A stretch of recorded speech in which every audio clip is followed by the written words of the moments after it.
What's up everybody, Chris Reed Beats here, back with another video. And in this video, I want to show you guys a few tips to playing piano while making beats. So this video is all about the music producer who wants to get into making beats while actually playing their instrument. Now I gotta tell you guys, ever since I saw people like Ryan Leslie, Misto and Pizzy, and now Simon Servita cooking up beats on YouTube, playing piano, playing instruments, I always wanted to get into that same kind of vibe in my music production. So I started learning how to play different music instruments. And the first instrument that I started with is piano.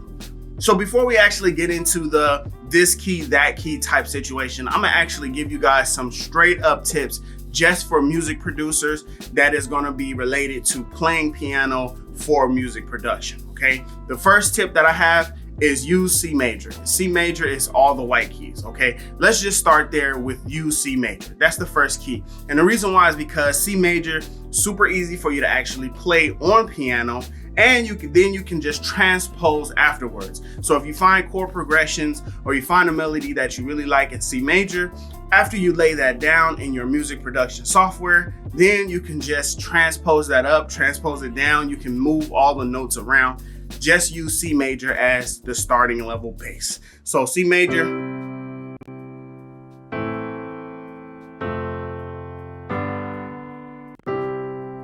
right? So just using the white keys to play your chords, that's gonna be the first tip that I have for you guys. And same thing with melodies, right?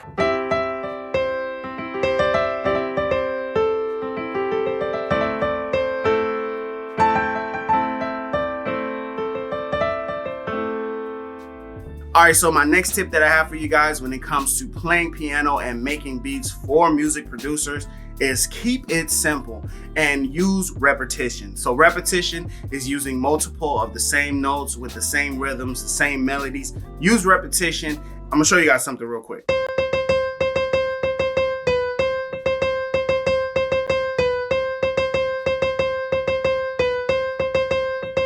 Some of you guys are gonna recognize that tune and that melody, and that is not something to be slept on by any means.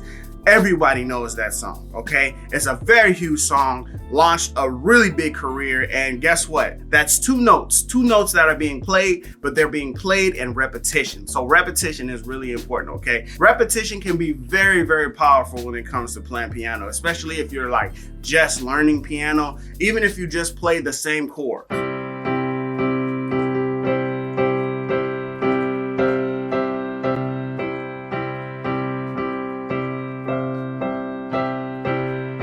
That's the same chord.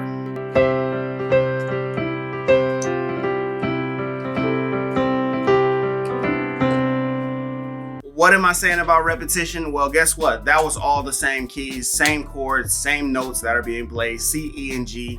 We just repeated them over and over again, and we used inversions. So instead of playing this inversion of C, we did the second inversion. And instead of playing that version, we can do the next version. Right? You can do different inversions, C, E, G, E, G, C, G, C, E. Different inversions can give you different sounds, and then what you're doing in your bass can also change your sound. So for example, you could play a C chord in your right hand and a C bass, and that's gonna give you a note. But you could also play an A in your bass and a C, okay? That's gonna give you another chord. You can also play a G, okay? You can also play an F. You can also play an E. Right? So look, same chord.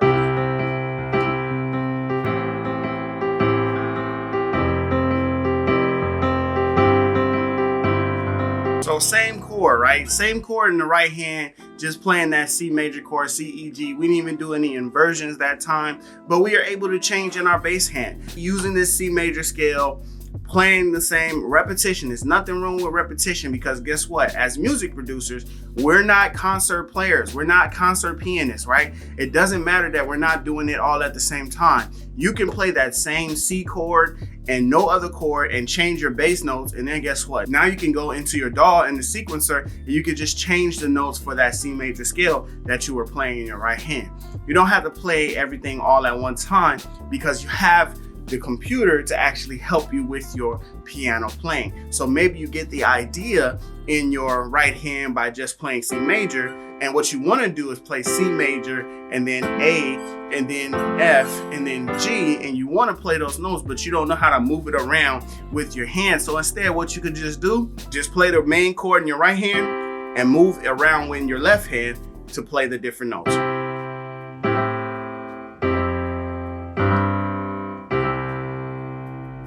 Just playing C major the whole time, but it gives you a whole totally different vibe, right? It gives you a whole totally different vibe. The next tip that I have for you guys when it comes to playing piano as a music producer is don't try to cram everything in at one time, and don't try to play everything in on one record, okay? You can stretch this recording out. You don't have to play everything at the same time. You can actually play something, use the overdub, use the loop back feature to play the next part of the chord progression or the melody that you want to create, right? So you don't have to play everything all at the same time. So we can just play, say we want to do this chord progression right here. We want to do this chord progression.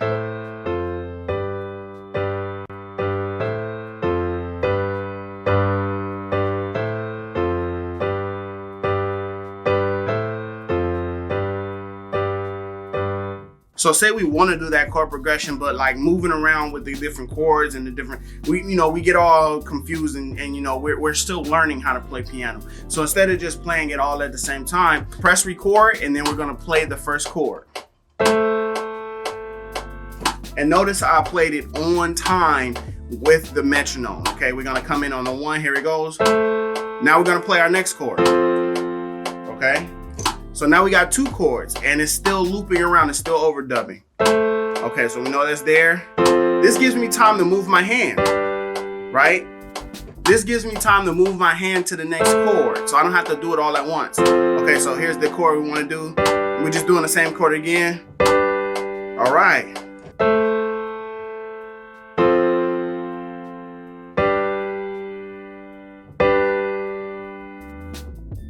So therefore, I didn't have to play everything at once, right? I was able to play the first chord and then let it loop around, let it overdub, play my next chord. And the beauty about that as music producers and not like concert pianists is we don't have to be playing everything at the same time. We can play the chord and then we can actually get the fingering ready for our next chord that we want to play. And we don't actually have to play it all at one time. Even if we know the chord progression, like if we know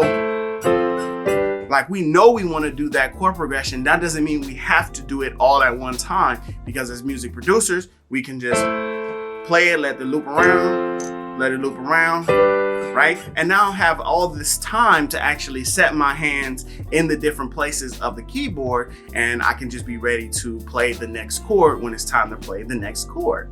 Same thing with melodies, right? So let's say we keep this same chord progression.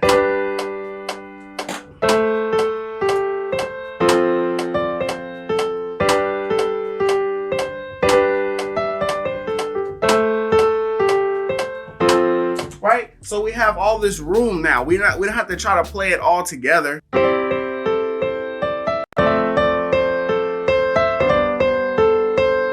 We can play it all together with our left hand and right hand, and we can play it. But if not, then guess what? We can lay our chord progression down first, and then we can come back around with the overdub to play the melody.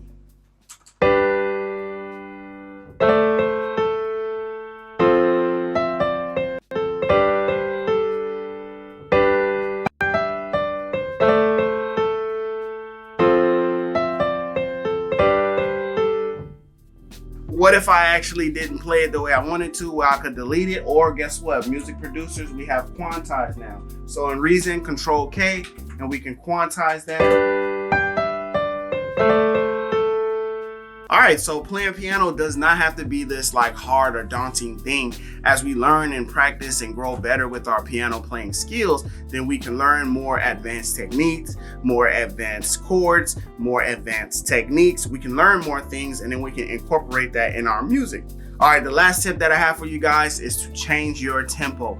If you're trying to play something in a tempo of 140 and it seems like it's too fast, just change your tempo. Go down in your tempo, play it much slower, and then once you finish playing it and recording it, you can speed the tempo back up, or vice versa. Start by playing something very, very slow, and then after you have it recorded, you can increase your tempo afterward. Right now it's sped up kind of fast, so I'm just actually gonna slow this down by a lot so I have more time to actually play my chord progression.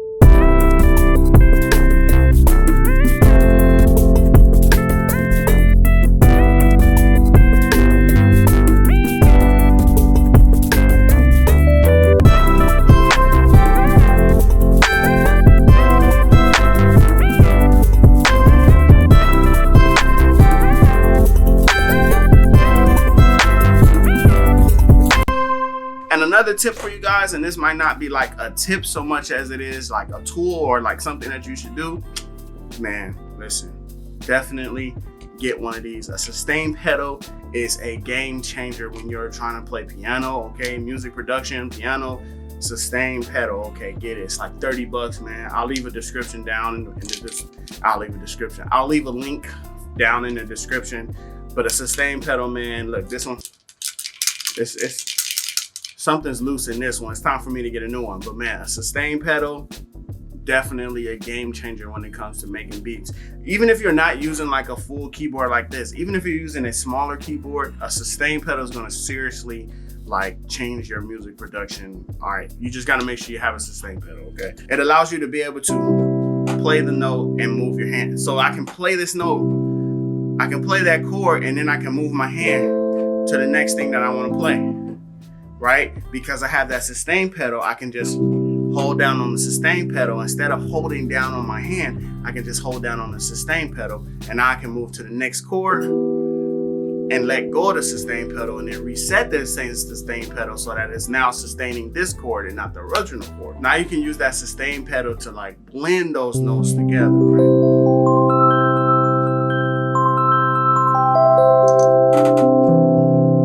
Now you can use that sustain pedal to blend those notes together. So not only can you use the sustain pedal to allow you to move from like notes and chords to chords, but you can use it actually to blend those notes together. And same thing for like melodies and synth lines. For example, if I move to this synth line here, see how it has that legato. Well, if I use my sustain pedal,